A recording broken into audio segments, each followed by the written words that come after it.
In a courtroom where power is measured in silence and a single command can shatter reputations, one man refused to be broken. When Judge Anthony Terenga demanded Denzel Washington's compliance, he expected quiet surrender. Instead, he ignited a confrontation that would expose hidden truths and test the limits of judicial authority. Stay with us as we uncover the moment when dignity stood against intimidation and a celebrated voice refused to disappear.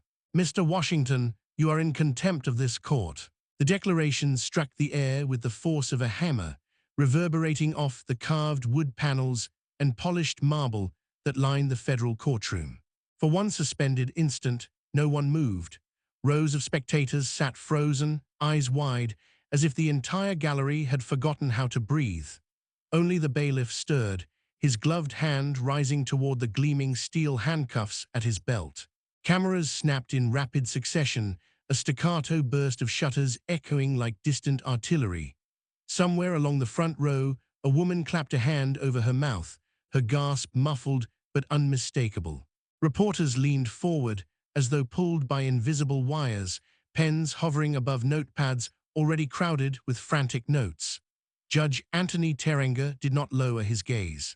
His eyes, dark and sharp, remained locked on Denzel Washington, who stood at the defense table with a stillness that defied the escalating spectacle around him. The judge's voice sliced the quiet once more, each syllable drawn tight with controlled fury. "After repeated warnings, you have chosen defiance." Denzel did not blink. His posture did not shift.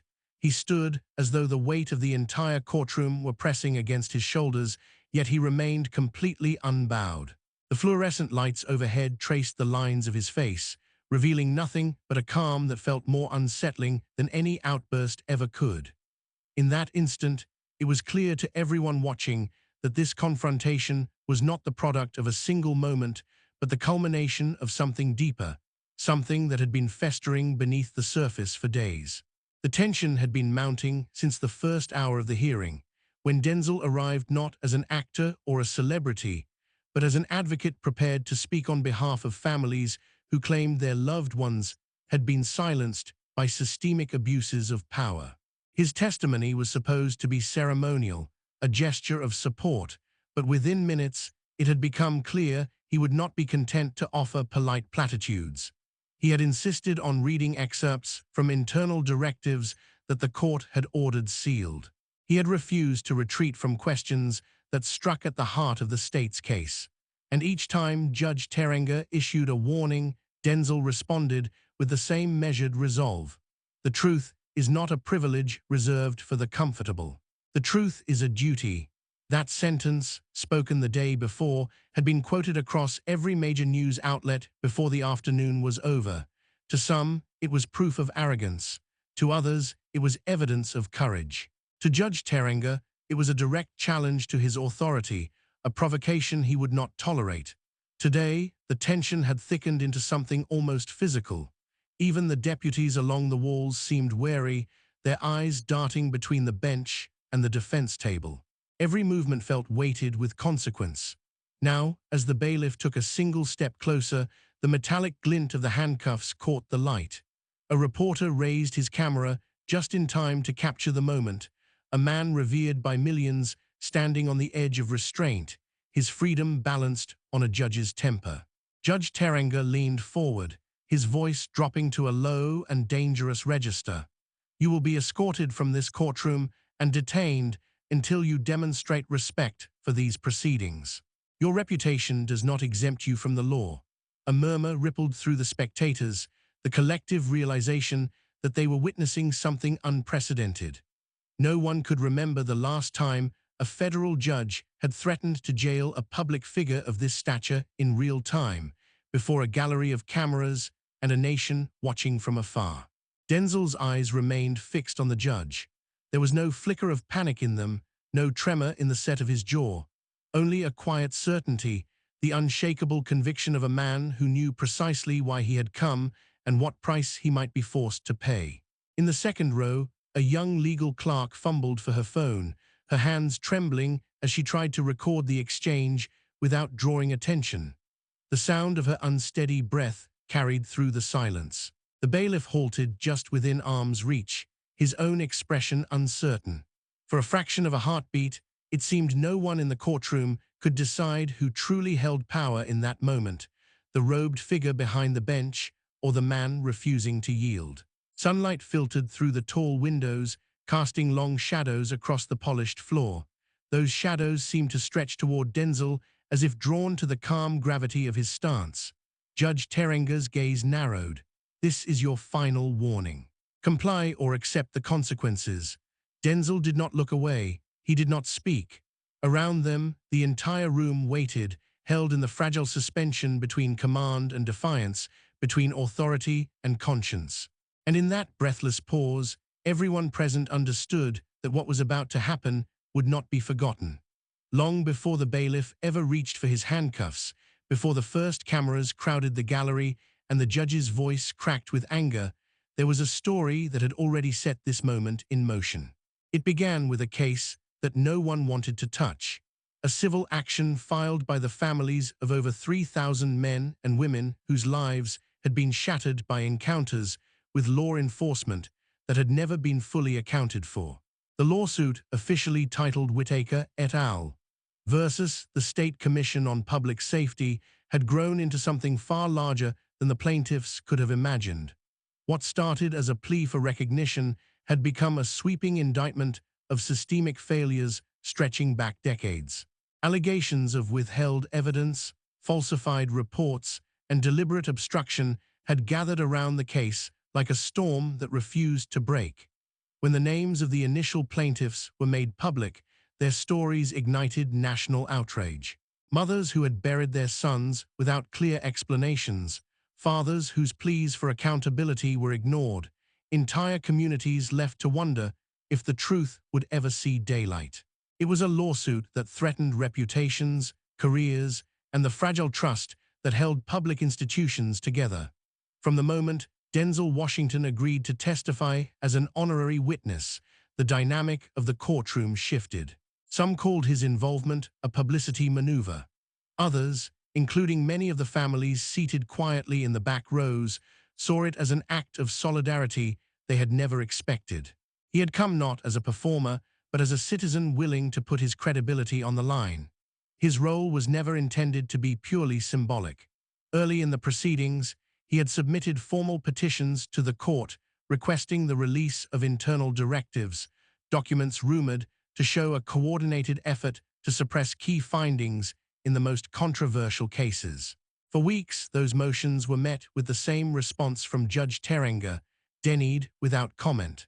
At first, the refusals were delivered with measured detachment, the judge reciting procedural grounds with the familiarity of someone who had made similar rulings many times before.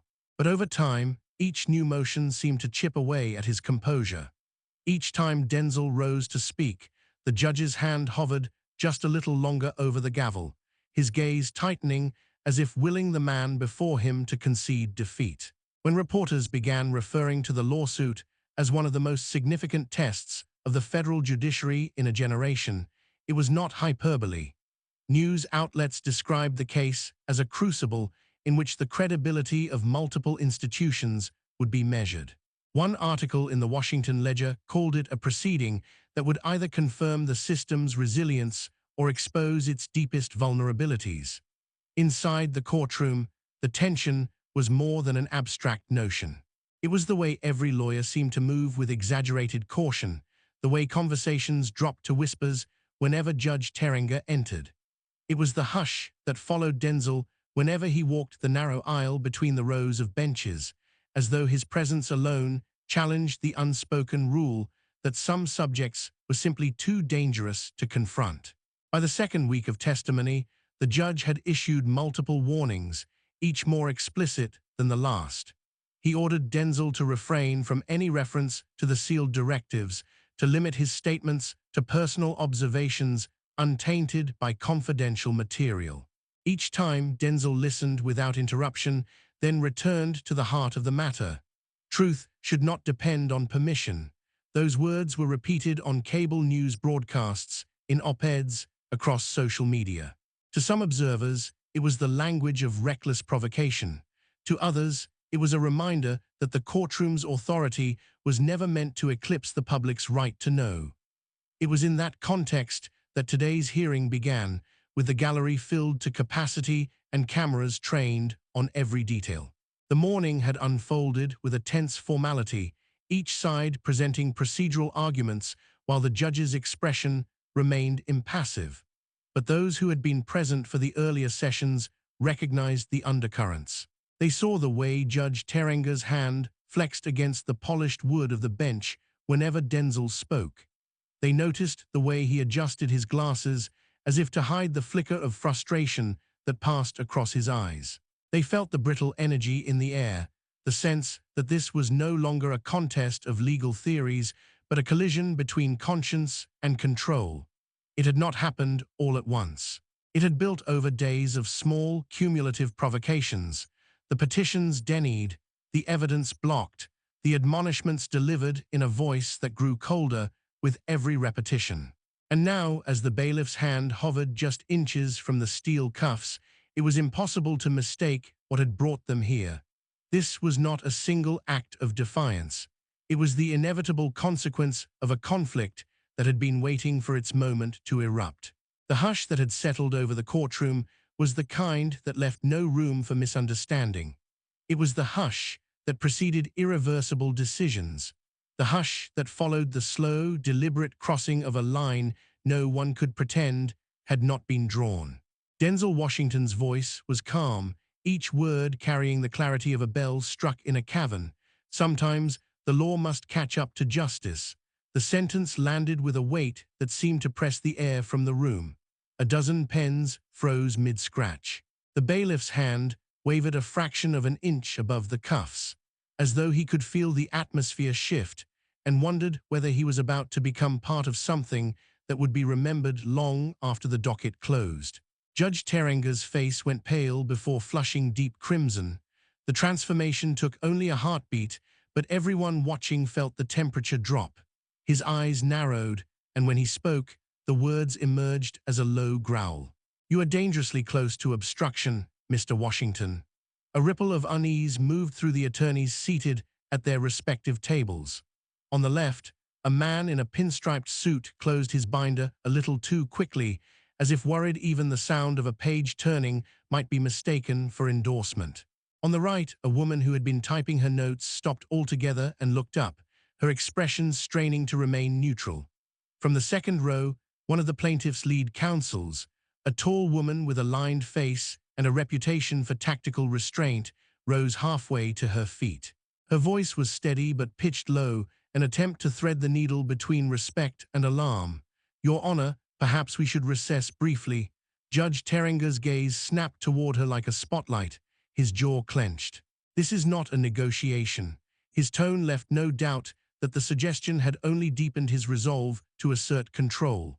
The woman lowered her eyes, her mouth tightening into a thin line. She sank back into her chair without another word. For a moment, no one else dared to speak. Denzel's eyes never left the judge's face. He did not glance at the bailiff. He did not check the gallery to see who was watching. His hands rested lightly on the edge of the defense table, as though he were prepared to steady himself against whatever came next. The silence stretched, brittle as glass. Reporters scribbled in furious shorthand, their pens racing to keep pace with the tension that seemed to thicken by the second. Every person in that room understood they were witnesses to a collision between two forces neither willing nor able to retreat. Judge Terenga's voice dropped to a measured cadence, the kind that warned of consequences being carefully weighed.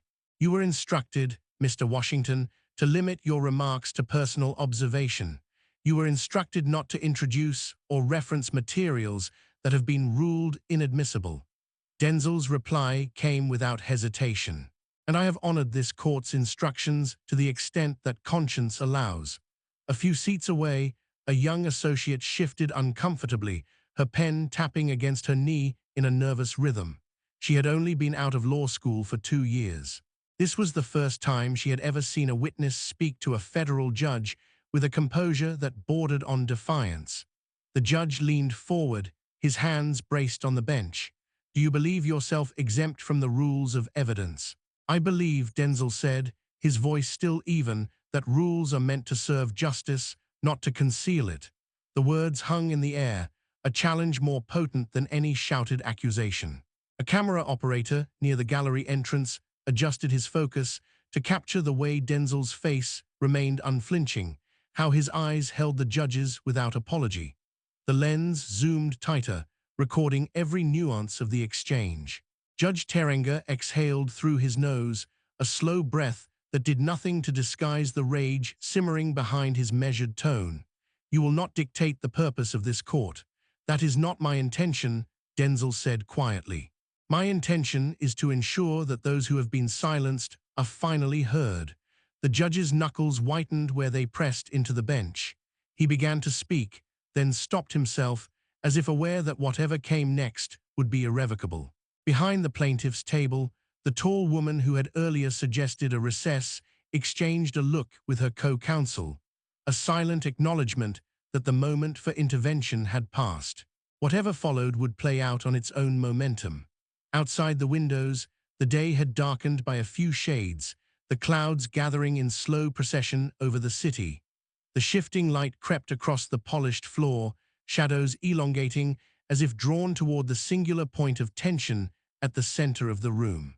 Reporters leaned closer to the rail, breathless, pens ready to record the next word, the next gesture, the next sign that the fragile boundary between procedure and confrontation had finally been breached.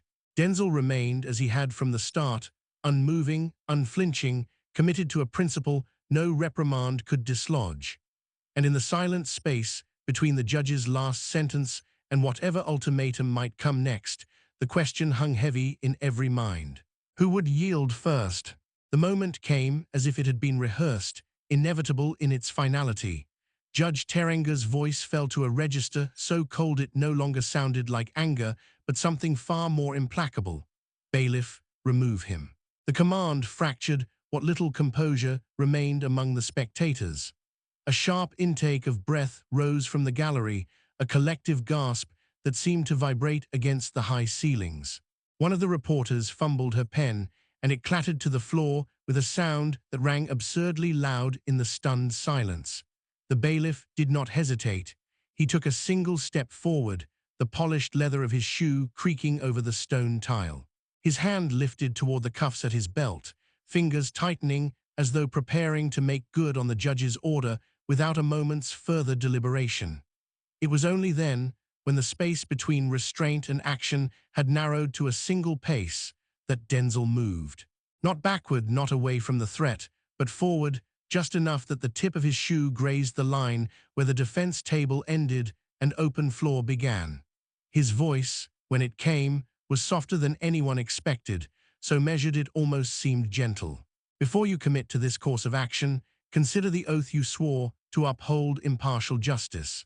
The bailiff froze, his hand still hovering inches from the cuff. For an instant, he looked toward the bench, as if seeking confirmation that he was truly expected to lay hands on a man whose words had just invoked something older and heavier than any procedural directive. Denzel's eyes remained on Judge Terenga, unblinking.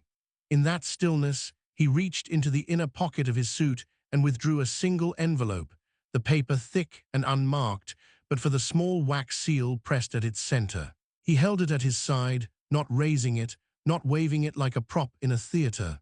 The gesture was quiet, deliberate, and it carried a weight that made the gallery collectively draw back a fraction of an inch.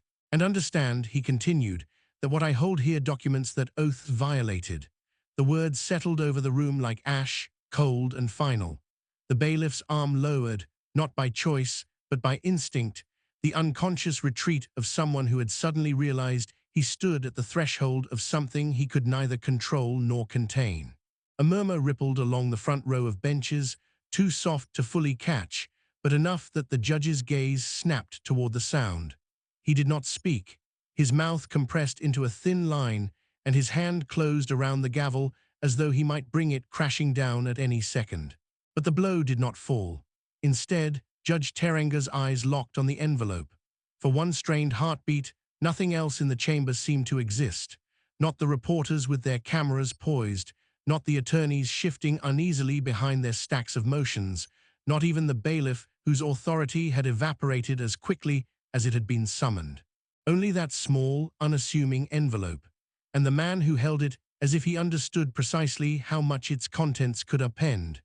Outside the tall windows, the sky had darkened further, shadows pooling across the floor in long streaks that reached for the bench but never quite arrived. A gust of wind rattled the glass, and a single pane shivered in its frame. The faint sound was enough to make a woman in the gallery startle, her hand lifting reflexively to her chest. Still, no one moved to break the spell. Denzel did not lower his arm. He did not offer further explanation. The quiet was his declaration. His refusal to retreat was his argument. Judge Terenga drew a breath that sounded ragged, as though the air itself resisted entering his lungs. His eyes shifted from Denzel's face to the envelope and back again, searching for some sign that the threat was a bluff, that this was one more provocation he could dismiss with a word. But the word did not come.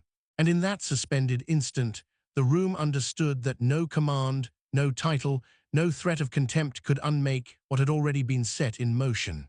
The oath he had sworn, the impartiality he claimed, now they were no longer abstractions. They were evidence, sealed in the hand of the man he had ordered restrained. No one spoke. No one dared. The silence held for one fragile, breathless moment longer. Then, with the same steady deliberation that had defined every word he had spoken, Denzel lifted the envelope and broke the wax seal between his thumb and forefinger. The faint crack of the seal splitting sounded impossibly loud in the expectant hush. He withdrew a set of folded documents, no more than a few thin sheets of official letterhead, the kind that looked unremarkable until you understood precisely who had signed them and what they contained. With the ease of long practice, he unfolded the first page and laid it flat on the defense table, the paper catching the overhead lights. A collective intake of breath rose from the gallery as the bold letterhead became visible. The seal of the Federal Judicial Conference sat at the top, flanked by the insignia of the Department of Justice. But it was the signature at the bottom of the page that drew every eye like iron filings to a magnet. Judge Anthony Terenga. The camera lenses pivoted in perfect unison, whirring quietly as they zoomed to capture the scrawl of ink that had, until this moment, been known only to a select circle of senior officials, and evidently to the man standing behind the defense table. Denzel did not look up from the document. His finger traced a single paragraph near the center of the page, the motion so controlled it felt almost ritualistic. He began to read aloud, his voice low but carrying effortlessly to the furthest rows. Directive 17B, issued under judicial authority, advising prosecutorial officers to limit disclosure of exculpatory material in cases where the potential impact on institutional credibility is deemed substantial. Another gasp erupted, sharper this time, tinged with the disbelief of people who had never imagined they would hear such words spoken in open court. Judge Terenga's hand fell away from the gavel. His shoulders slumped a fraction, as though some invisible weight had just settled across his back. His mouth opened, but no words came out. Denzel turned the page, revealing a second document. This one bore the same signature, but included annotations in a different hand, the ink a darker blue. Notes outlining methods for designating sensitive evidence as inadmissible through procedural motion. He paused, letting the text speak for itself. No embellishment was necessary. No flourish could have made the truth more damning. At the plaintiff's table, the tall woman who had earlier attempted to defuse the confrontation pressed a hand to her mouth, her eyes wide. A whisper escaped her, unbidden and ragged. "Oh my God." Reporters scrambled for their phones. A young man in a gray suit bolted from the gallery, already speaking into his microphone, his voice rising in excitement as he dictated the breaking headline to his editor. Denzel lifted his gaze to meet the judge's. For the first time since he had begun speaking, there was something almost sorrowful in his expression, a flicker of regret that seemed to acknowledge the finality of what he had just revealed. "You," Denzel said softly, "advised that concealment was preferable to transparency. You used your office to protect an institution, not the people it was meant to serve. The judge's face had gone a sickly gray. His lips trembled as he struggled to form a reply. You had no right to obtain those documents. Denzel inclined his head by the smallest measure, his voice steady as iron. I had no choice. In the space of a heartbeat, it was as if the walls themselves had drawn closer, the courtroom shrinking to the tight orbit between two men and the undeniable record of what had passed between them. Another reporter slipped out through the double doors, her phone already held high as she narrated live to an unseen audience. The words came in hushed tones but carried enough urgency to prick the ears of every observer left behind. In my hand, she whispered, are copies of the internal directives. This is the moment the courtroom erupted, but the room itself did not erupt. It did not need to. The quiet was its own kind of uproar, more powerful for its restraint. Denzel laid the remaining pages on the table, aligning them with meticulous care. His hand flattened them as though to remind everyone watching that these were not allegations, they were instructions. Justice, he said, should never be a private arrangement. The words settled over the gallery like a final verdict. No gavel struck. No bailiff moved to enforce the earlier command. For the first time that morning, Judge Terenga's gaze fell away, unable to meet the eyes fixed so unwaveringly upon him. In that small defeat of posture, the entire room felt the tremor of something larger breaking open. It was the realization that the authority claimed by a robe and a bench could be undone by the simple courage to speak, the willingness to hold up a mirror no one wanted to face. The cameras continued their unblinking vigil, capturing the judge's pallor, the way his hand drifted to the documents as if he might deny them with touch alone. But he did not reach for them. He did not lift a finger to refute the truth laid bare before him. Outside, the sky was beginning to darken with rain, clouds massing in slow procession over the courthouse. But inside, the shadows came not from weather, nor from the time of day, but from the knowledge that the proceedings had crossed into territory no procedural motion could undo. And in that hush, Denzel stood as he had from the beginning, steadfast, unflinching, unwilling to let silence shield the powerful from accountability. The room held its breath, as if the walls themselves were unwilling to echo the judge's next words. The bailiff stood frozen, his hand hovering just above the steel cuffs that had only minutes before seemed inevitable. Now they looked almost absurd, as though the idea that anyone would dare to use them in this moment had been exposed as an empty threat. Judge Terenga's gaze remained fixed on the documents splayed across the defense table. The lines of his face were drawn so tight that he looked 10 years older than he had at the start of the morning. When he finally drew in a halting breath, the sound scraped through the hush like the last thread of composure fraying apart. The bailiff glanced back at him, waiting for the signal he had been trained to follow without question. But no order came. Instead, the judge's hand lifted from the bench, trembling so visibly that a ripple of unease moved through the gallery. For a moment, it appeared he might try to speak. His lips parted as though he meant to summon the authority that had slipped from his grasp. But whatever sentence he intended never made it past his throat. His voice emerged cracked and unsteady. This court will recess for 30 minutes. Effective immediately. No gavel punctuated the announcement. No ritual finality declared the session adjourned. Only the wavering cadence of a man forced to confront a reality he could no longer command. A collective exhale swept through the rows of observers, the release of tension so profound it felt almost like a physical weight lifting. The bailiff lowered his arm, his shoulders sagging in relief or confusion or both. He stepped back a pace, no longer willing to stand between Denzel and the exit he had refused to take. Judge Terenga looked down at the documents again, his eyes tracing the signature that matched his own. His mouth worked around words he could not seem to form. In the end, the only sound that came was a thin, defeated whisper. This is not what it looks like. It was the last defense of a man who had nothing else left to offer. The words did not erase what had been laid bare. They did not restore the balance of power that had been upended the moment Denzel set that envelope on the table. They only underscored how fully the judge's certainty had been dismantled. A reporter in the back row pressed her phone to her ear, nodding rapidly as she listened to an editor on the other end. Her voice carried through the hush in clipped, breathless syllables. Confirmed, 30-minute recess, judge's credibility in question. Another journalist was already halfway to the door, weaving between the benches with his camera held high.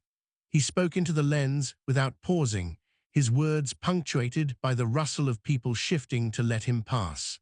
This is, without exaggeration, a defining moment in judicial accountability. Outside the tall windows, rain had begun to fall in earnest. The first drops struck the glass in uneven rhythms, tracing pale lines down the panes.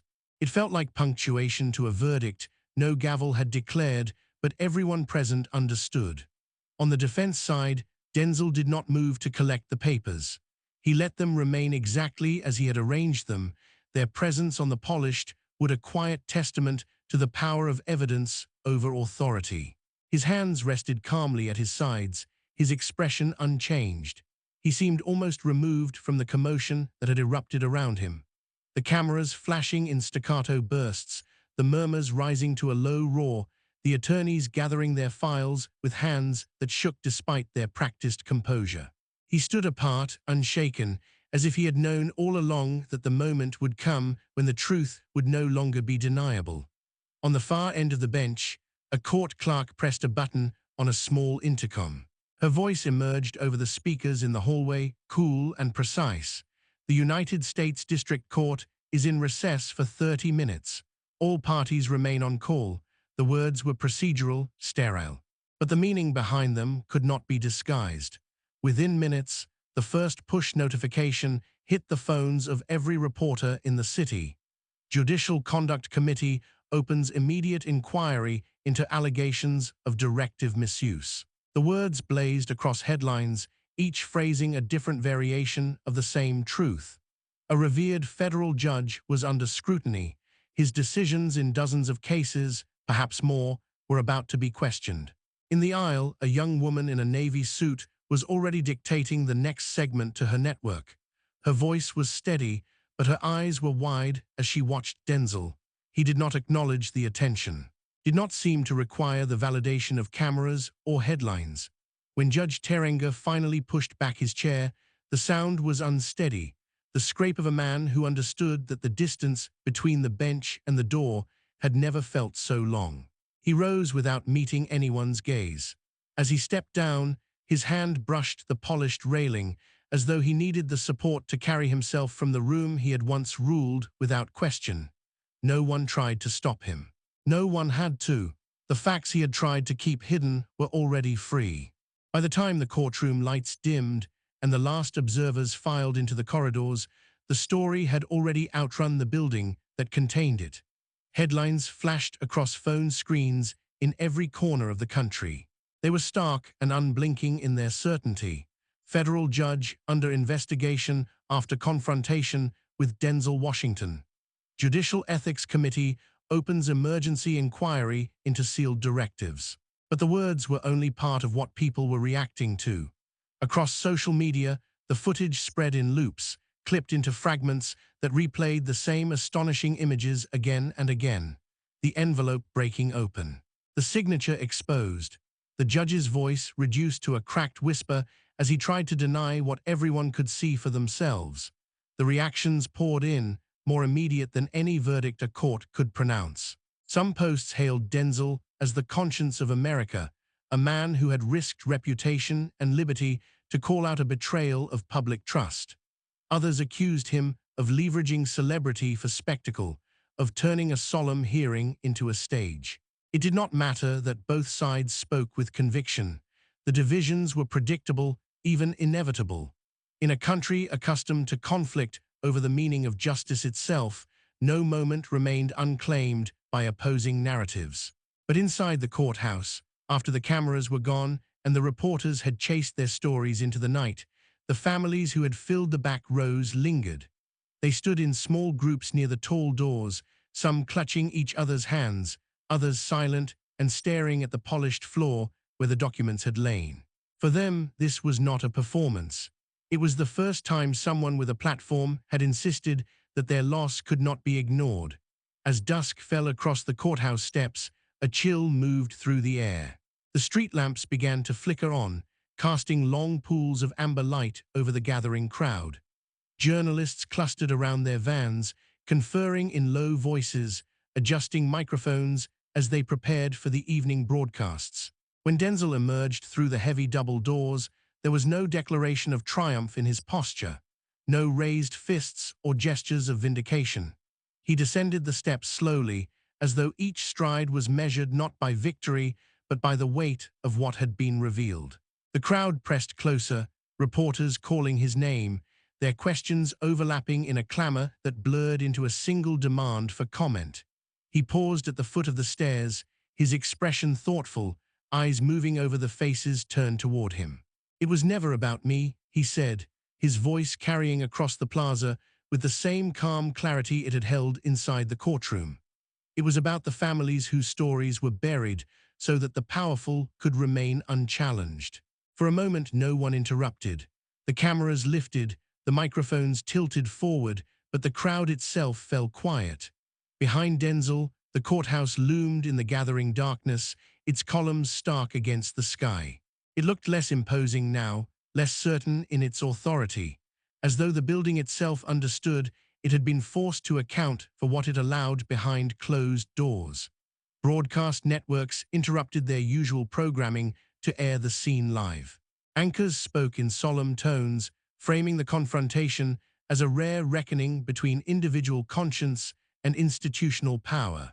A headline scrolled across the bottom of the screen in bold white letters. He forced the court to see itself. In living rooms and offices and cafes across the country, people watched the feed in rapt attention, some with admiration, some with unease, all aware they were witnessing a moment that could not easily be reduced to a single interpretation. When the questions resumed, Denzel did not flinch from them. A reporter with a press badge clipped to her lapel stepped forward, her voice steady. "Mr. Washington, do you regret the way this unfolded?" He held her gaze for a long beat before answering. "I regret that it had to be this way," he said, "that it required public exposure to make the truth undeniable. But I do not regret standing here to say that no one, no office, no title is immune to accountability." Another murmur passed through the crowd, not of argument this time, but of something quieter, recognition. In the days that followed, the Judicial Conduct Committee announced that it would conduct a full review of Judge Terenga's prior rulings, starting with the directives exposed in open court. The statement was terse, stripped of commentary, but its significance was unmistakable. For the families who had waited years to be heard, it was a signal that silence would no longer be the default response to their grief. In the evening broadcasts, commentators dissected every angle, their voices layering over footage of Denzel standing beneath the courthouse columns. Some framed it as an abuse of celebrity influence, others as an overdue assertion of civic responsibility. But when the camera pulled back for the final shot of the segment, the commentary fell away, replaced by the steady hush of the crowd gathered in the cooling air. There in the fading light, the man who had refused to bow to intimidation remained a fixed point amid the currents of debate. He had not set out to become a symbol.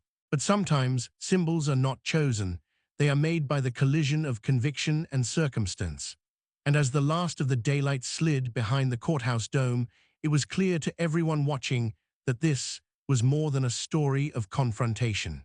It was the reminder that justice does not belong solely to those who claim to wield it. Sometimes it belongs to those willing to hold a mirror to its face.